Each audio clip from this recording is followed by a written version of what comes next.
Pernahkah kau mendengar kisah seseorang yang lahir 2 kali, tapi hanya mati 1 kali? Di sebuah desa terpencil di Sumatera, masyarakat masih percaya pada roh gentayangan, kelahiran ulang, dan perjanjian arwah leluhur. Disinilah kisah Aira dimulai, seorang anak yang tidak menangis saat dilahirkan. Namun malam itu, terdengar tangisan dari luar rumah bidan. Udara malam terasa lebih berat dari biasanya, dan bau bunga Kamboja memenuhi angin. Bayi itu diletakkan di atas tikar pandan. Matanya terbuka lebar menatap langit-langit bambu seakan dia tahu di mana dia berada. Sejak hari itu, ibunya tidak pernah tidur tenang. "Bu, kenapa aku punya bekas luka di dada padahal aku nggak pernah jatuh?" Sang ibu hanya bisa menatap kosong, karena dia tahu luka itu berasal dari kematian pertamanya. Sebelum memulai kisahnya, pasang earphone-mu, biar horornya terasa lebih nyata. Kalau kamu suka cerita kayak gini, jangan lupa like, komen, subscribe, dan share ke teman-temanmu. Lorong Misteri selalu punya kisah yang siap bikin bulu kuduk merinding. Malam itu, langit tidak menangis, tapi bumi seperti meratap. Hujan tak turun, tapi angin meniupkan bau tanah basah seperti habis disiram darah. Di dalam sebuah rumah panggung tua di desa Simangumban, Sumatera, seorang perempuan muda berjuang melahirkan anak pertamanya. Lampu minyak bergetar diterpa angin, dan bayangan di dinding menari seperti sosok-sosok tak kasat mata tengah menyaksikan. "Dorong lagi, Bu, dikit lagi," seru dukun beranak. Namun saat kepala bayi keluar, tidak ada suara tangis. Hening. Sunyi yang aneh. Bayi itu membuka mata, menatap ibu kandungnya, tapi tak bersuara. Dan pada detik yang sama, dari belakang rumah, terdengar tangisan, nyaring, memekakan, seolah berasal dari langit yang pecah. "Bu bidan, itu suara siapa?" tanya sang suami gemetar. Tak ada jawaban. Tapi wajah sang bidan berubah pucat.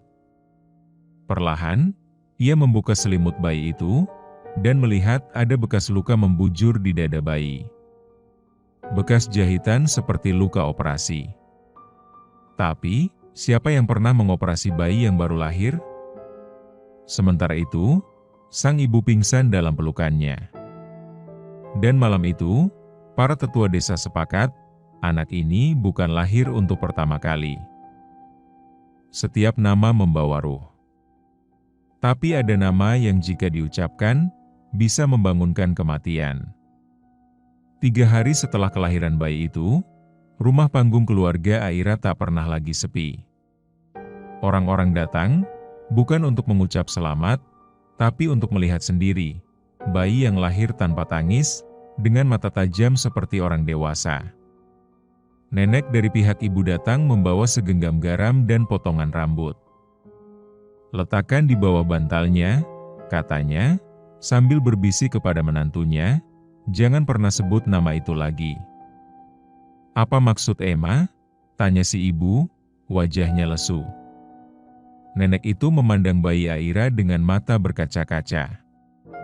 "Anakmu punya nama dari kehidupan sebelumnya.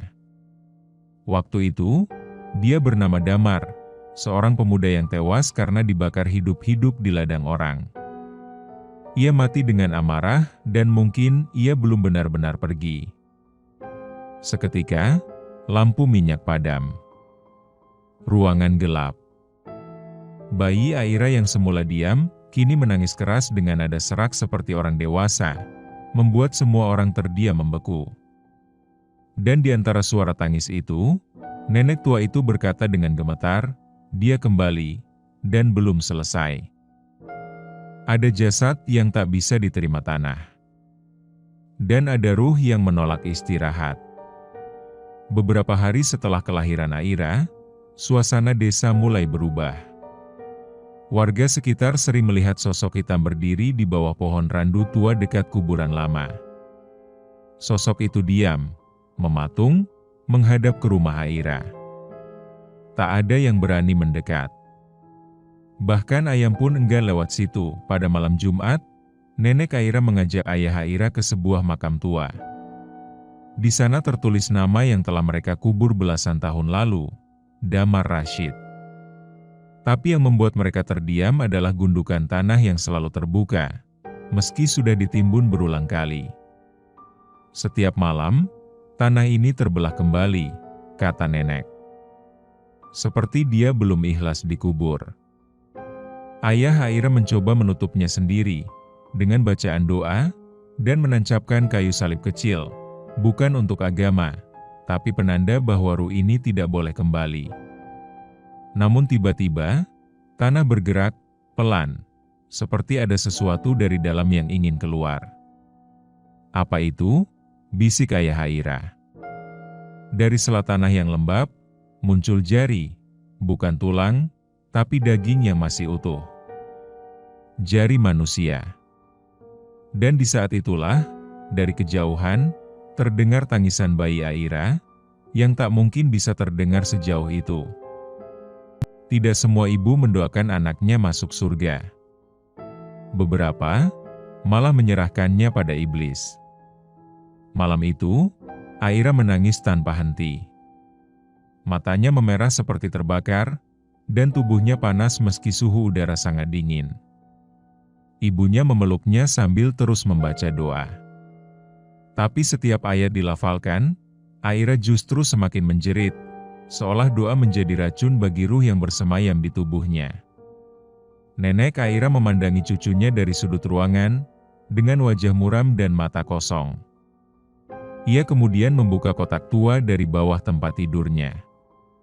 Di dalamnya, ada selembar surat kuno, ditulis tangan oleh seorang perempuan, ibu kandung dari Damar Rashid. Surat itu mengandung kutukan. Anakku mati dibakar karena fitnah yang tak pernah terbukti.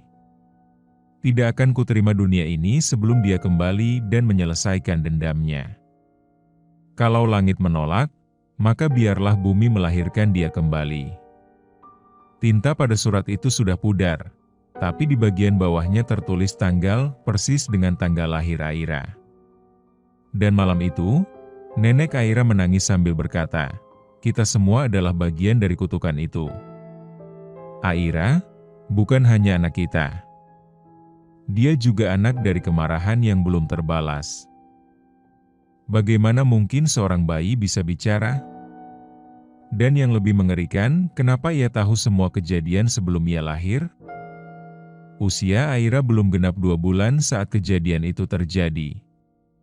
Malam-malamnya mulai dipenuhi rengekan lirih yang tak seperti bayi.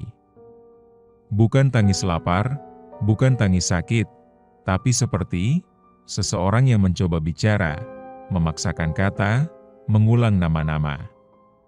Suatu malam, ibunya terbangun karena mendengar suara dari kamar Aira. Tapi bukan suara tangis. Itu suara desisan. Bakar aku, mereka bakar aku, ibunya mendekat perlahan. Aira membuka mata, menatap lurus dengan pandangan kosong. Dan untuk pertama kalinya, dari bibir mungil bayi itu terdengar jelas, dengan suara pelan namun dingin, Pak Lurah, dan Ustadz Arif, ibunya terjatuh, gemetar. Itu 2 nama yang sudah lama dikubur dalam diam. Dulu, mereka yang memimpin warga membakar seorang pemuda karena dituduh mencuri dan menyantet anak Pak Lurah. Pemuda itu bernama Damar. Tapi semua itu sudah berlalu, atau setidaknya, mereka pikir sudah. Keesokan paginya, Pak Lurah ditemukan tak sadarkan diri di depan rumah Aira. Mulutnya mengeluarkan tanah dan lidahnya membiru. Tak ada yang tahu siapa yang menyeretnya ke sana. Tapi malamnya, Aira tertawa kecil di pelukan ibunya, dengan suara yang tak seharusnya dimiliki oleh seorang bayi. Ada rahim yang diciptakan untuk melahirkan, dan ada rahim yang dikutuk untuk melahirkan kematian. Aira semakin besar. Usianya baru 3 bulan, tapi perkembangan tubuh dan caranya menatap, seperti anak berumur 3 tahun. Ia sering menatap kosong ke langit-langit, terkadang tertawa, terkadang menangis tanpa sebab. Suatu malam, Ibu Aira bermimpi aneh. Dalam mimpinya, ia melihat dirinya sendiri, namun mengenakan baju dari masa lampau, dengan perut membesar seperti hamil tua. Tapi di sekitarnya, orang-orang justru meludah dan menunjuk-nunjuk sambil berteriak, "Bunuh anak itu! Dia pembawa sial!" Ibu Aira terbangun dengan napas tersengal. Keringat membasahi tubuhnya, dan saat ia menengok ke sebelah, Aira duduk, duduk, dengan mata terbuka lebar, dan berkata dalam lirih, "Dulu aku pernah mau dilahirkan tapi ibu menolakku. Kali ini, aku memaksa masuk." Tangis ibu Aira pecah malam itu. Ia akhirnya mengingat, 2 tahun sebelum hamil Aira, ia pernah mengalami keguguran. Tapi bukan karena alami. Ia sengaja menggugurkan kandungan dengan jamu dan doa-doa gelap, karena ia yakin bayi itu hasil dari mimpi buruk. Dan sekarang, jiwa yang dulu ia tolak, kembali. Tapi tidak sendiri. Ia membawa dendam. Ia membawa luka dari kehidupan sebelumnya. Aira bukan sekadar anak. Aira adalah pintu bagi roh yang menolak dilupakan. Dendam tidak mengenal waktu. Ia hanya menunggu tubuh untuk kembali menyala. Sejak malam itu, Aira mulai sering bergumam dalam tidurnya. Ibunya mencatat setiap ucapan, dan makin hari, gumaman itu berubah menjadi kalimat.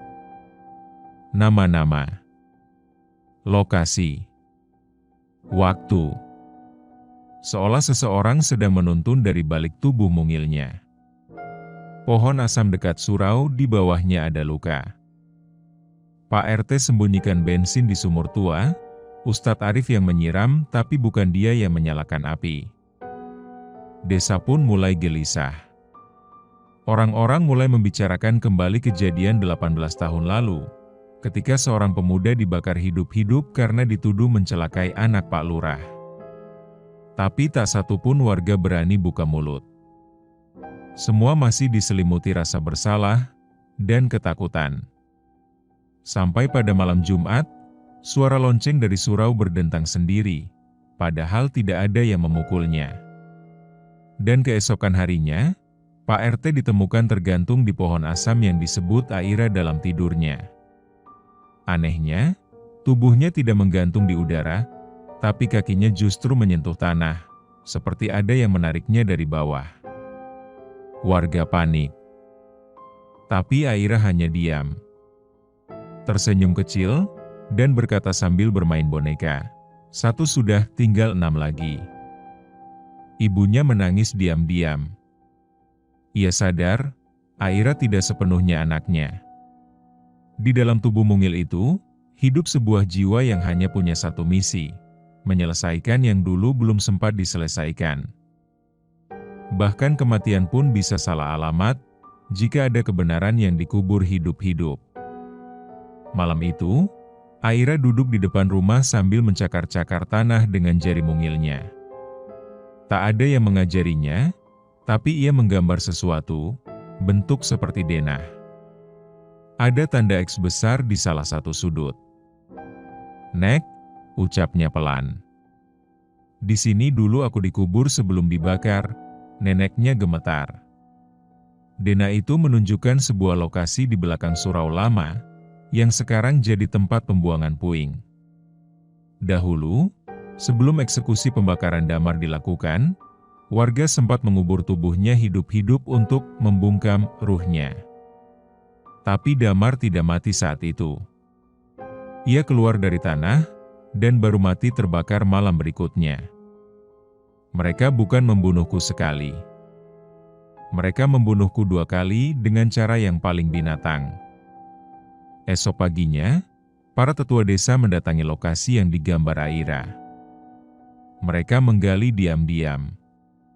Dan benar, ditemukan sisa-sisa tulang yang masih terbungkus kain. Di dekatnya, ada bekas botol bensin karatan, dan sisa tali plastik yang menjerat. Berita itu menyebar cepat. Tapi anehnya, Tidak ada satupun yang berani mengangkat sisa tulang itu. Setiap orang yang menyentuh, langsung demam tinggi, meracau, dan menyebut nama Damar berulang-ulang. Aira, yang masih bayi, hanya menatap dari kejauhan. Matanya memerah, dan ia berbisi pada bonekanya. Aku ingat semua rasa dari tanah sampai api. Kini giliran mereka mengingat. Ketika ruh lama menemukan wadah baru, ia tak akan tinggal diam. Ia akan berbicara, merangkak dari balik daging yang belum waktunya bicara. Usia Aira baru 5 bulan. Tapi kini, semua yang mengenalnya mulai menjauh. Bukan hanya karena ketakutan, tapi karena mereka tahu, Aira bukan lagi sekadar bayi. Ia mulai bicara. Kalimatnya lengkap, tegas, penuh amarah terpendam.